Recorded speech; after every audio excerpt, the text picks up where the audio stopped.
So ayan mga Dre, today, update lang tayo dun sa project ko na Raider J, si Dramelec.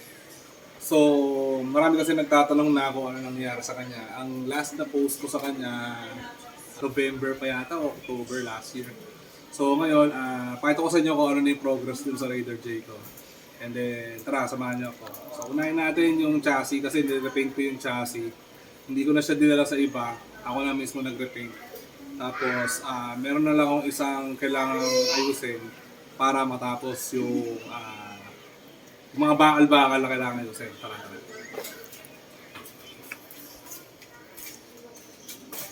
So, ito yung Raider J ko na chassis. So, yan. Kung makikita nyo, fully repainted na siya, wala na siyang mga kalawang, tapos pwede na siyang gamitin ulit. Tapos yun, kasi ang problema ko rito napakaraming kalawang ng bracket, ng rear set, tapos yung sa monoshock. Yun yung pinakamaraming bakal. Tapos di ka rito. Ito yung mga ibang pyesa. Ito yung harness niya. Paano ko sanang gamitin pa ito, kaya lang naisip ko pumili na lang ng panibago. Tapos yung ibang pyesa niya nandito, yung CDI, yung rectifier nandito pa lahat. So yung grab bar hindi ko pa naayos eh.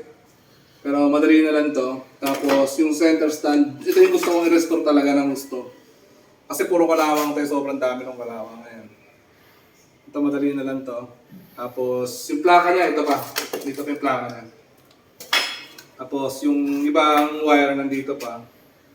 Tapos ito, gusto ko try ito eh. Yung ignition coil ng Phyto na terawatt.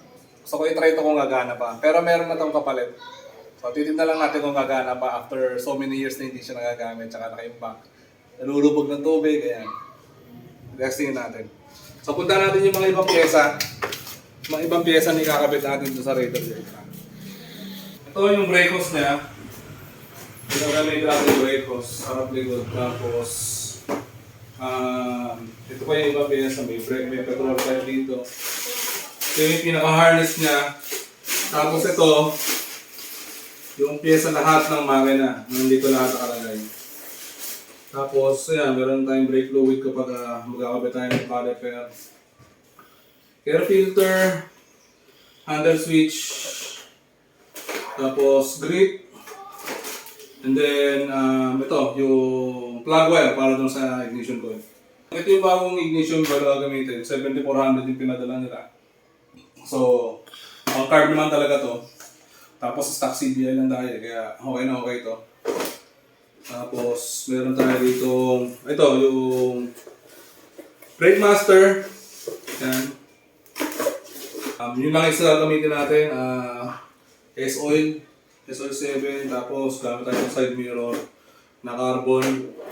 Ito yung pinaka-problema ko kung paano ko pagaganahin yung speedometer nito doon sa sa Raider J ko. Kasi yung speedometer ng Sniper 150, yung sensor nun nasa transmission nakakabit. So isang malaking puzzle siya. Pero kung alam nyo, kung meron kayong way, i-comment nyo lang para malaman ko. At di ako masyadong mahirapan sa pag-convert. So, yun. Ito yung swing arm ng RCB. Galing to kay Ace Precision. Lahat ng RCB na makikita mo yung pyesa dito galing kay Ace Precision. Sorry. So, ito yung swing arm niya. Pang ano to eh? Pang Sniper 135. So, ito na yung pintura ni D5 Customs. Ayan, nakita mo. Napakaganda talaga ng pintura doon.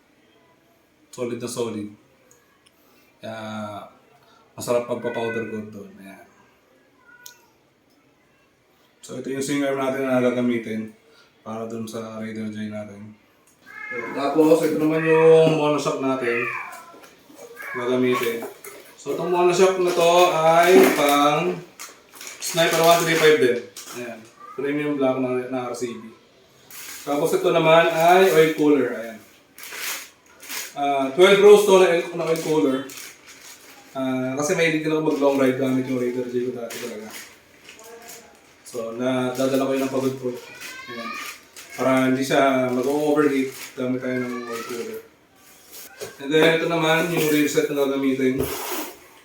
Pang Raider 150 to eh. Ayan. Version 3 yata ito, version 4. Hindi ko matandaan. So, ito yung radio set na gagamitin natin. So, dito, hindi ko alam kung ito yung kakabit ko sa Raider J o kukunin ko yung sa Raider 150 ko. Kasi, malaki yung chance na tumama ito dun sa fairings ng Raider J ko. So, kapag tumama, mapipilitan akong kunin yung nasa Raider 150 ko. Kasi yun talaga, yung rear set ko doon, yun talaga yung nakakabit sa Raider J ko pa na RCB na banana type. Version 1 yun, yung unang-unang rear set ng Racing Boy. So nilagay ko lang sa 150 ko. So kapag ito tumama, kukunin ko talaga yung Matic. Wala akong choice. Kaya yun. Kasi ito yung lalagay ko ngayon sa Raider 150. Tapos ito yung RK na gagamitin natin na sprocket set para sa Raider J natin. Tapos gamit na tayo ng RK na black scale. So 415 to, imbis na 428, 415 na yung gagamitin natin. Siya yung pinakamanipis. Tapos, after nito, ayan, meron na tayo ditong master cylinder pump para sa rear brake. And then, ito.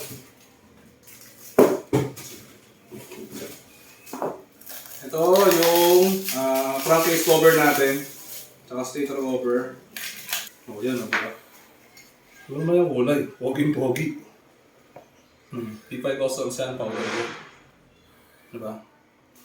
So, dadalhin ko na to sa Kaito headquarters, sa workshop nila, para maibalik na yung, para magawa na yung makina. And then, after nila magawa yung makina, iuwi ko na dito. Para pabuo na yung motor mismo. Last but not the least, meron tayong mugs dito ng RP5. Yung powder coat nito, D5 Customs din. Yan, yung dalawang yung pares na to. Tapos gagamit tayo ng gulong na IRC na Exacto. Tapos yun, kakabit natin dito. So yun lang, that's pretty much it. Lahat, siguro yung susunod, pakita ko lang sa inyo kung paano ko re-restore yung center stand. Kasi ang sarap yung restore nun dahil sobrang dami ng kailangan. So yun na lang muna yung update natin para sa Raider J. And then yun, see you on my next vlog. Bye.